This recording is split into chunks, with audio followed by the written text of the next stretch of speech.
gospod Zmago Jelenčič premeniti. Izvolite. Hvala lepa. Gospod predsednik, ko je Šiško v Mariboru izvedel tisto svojo smešnico z Štajersko vardo in govoril o Štajerski pokrajini, je bil zaprt. Kar nekaj časa je bil zaprt. Zdaj me pa zanima, kaj se bo zgodilo z tem, da so predstavniki Kopra, Pirana, Izole in pa Ankarana razglasili prvo sejo istrskega parlamenta. Mislim, da je to precej hujši poseg v državno strukturo, kot pa tiste Šiškove avanture. In kaj je to? Začetek odcepitve Istre od Slovenije? Mislim, kaj bo država naredila na tem področju? Kaj bojo proti ljudem, ki so bili tam? Bilo je kar nekaj poslancev državnega zbora, imeli so celo govore. Potem je bilo tam cela vrsta uradnih predstavnikov, javnih funkcionarjev države. Bilo je tudi kar nekaj, bi rekel, uslužbencev javnih zavodov in jaz ne vem, a so jih Italijani podkupili, da so začeli s tem, ali kaj je to?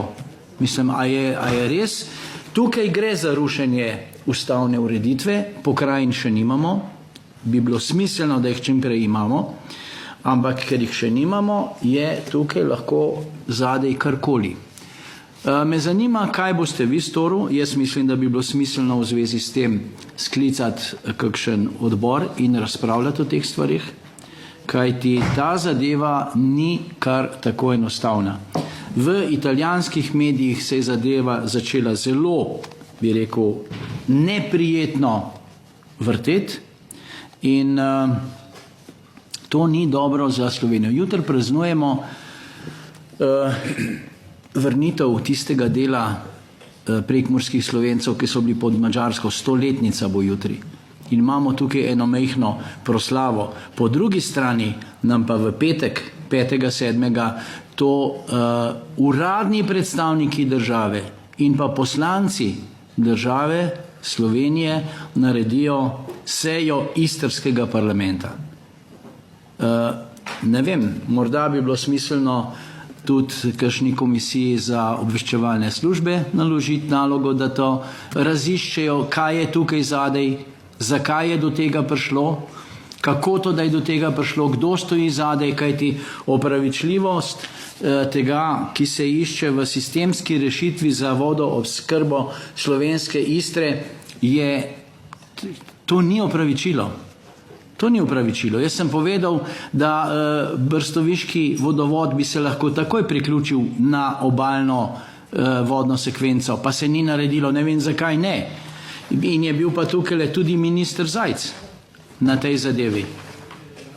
Zelo čudne stvari se godijo v Sloveniji, po en stran nam Hrvatje prevzemajo vse, Italijani nam zapirajo mejo, Avstrijci so nam praktično že zaprli mejo, Madžari imajo tako žice okrog in kaj bo pa iz Slovenije, a bomo kmalu poslali del italijanske države, del hrvaške države, ostali Slovenci pa pejte kam odšte.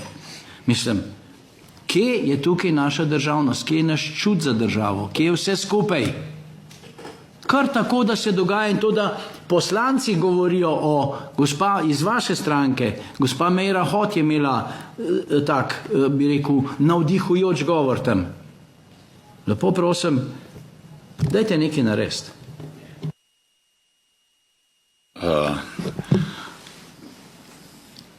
Hvala za to informacijo. Tu seveda razumete, da moramo dobiti dodatne podatke. Predvidevam, da tudi vlada lahko kakšne dodatne podatke posreduje. Bi pa se rad tudi v bistvu k razpravi na to temo priključil gospod podpredsednik. Izvolite.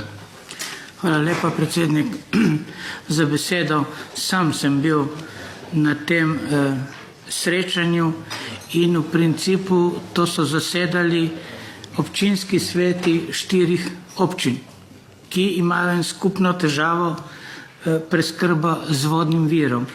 Sam potek tega srečanja je potekal tako, da so vsak občinski svet so ugotavljali in prisotnost in glasovanje o točkah, ki so jih sprijeli.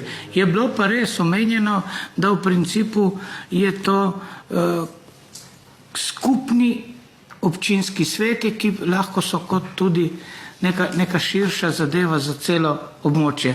Tako je bilo to povedano in tako so same stvari tam potekale. Ok, gospod Zmago Jelinčič, premenite, izvolite. Hvala lepa. No, rečeno je bilo prva seja istrskega parlamenta. To je bilo povedano tam, nekajkrat rečeno.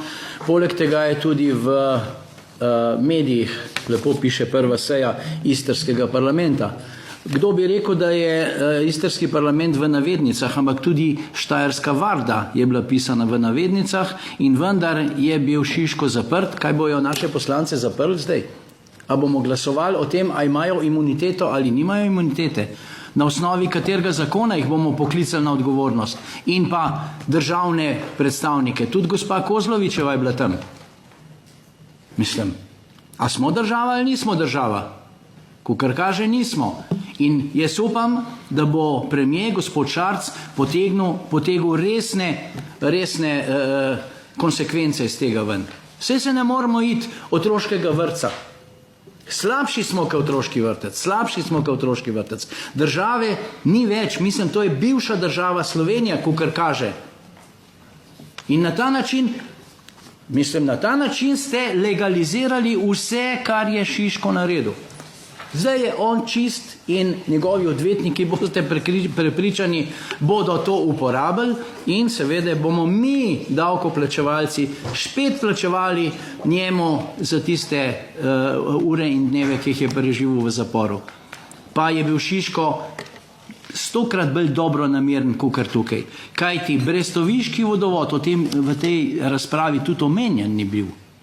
Pa vendar bi moral, če ne drugi, minister Zajc vedeti o tem vodovodu. Če Jelinčič ve o tem, pa če ga je zgradila že v 80-ih letih Jugoslovanska ljudska armada, pa še zdaj ni priključen, ja prosim lepo, ali ste ignoranti popolni, ali pa ste protislovenski.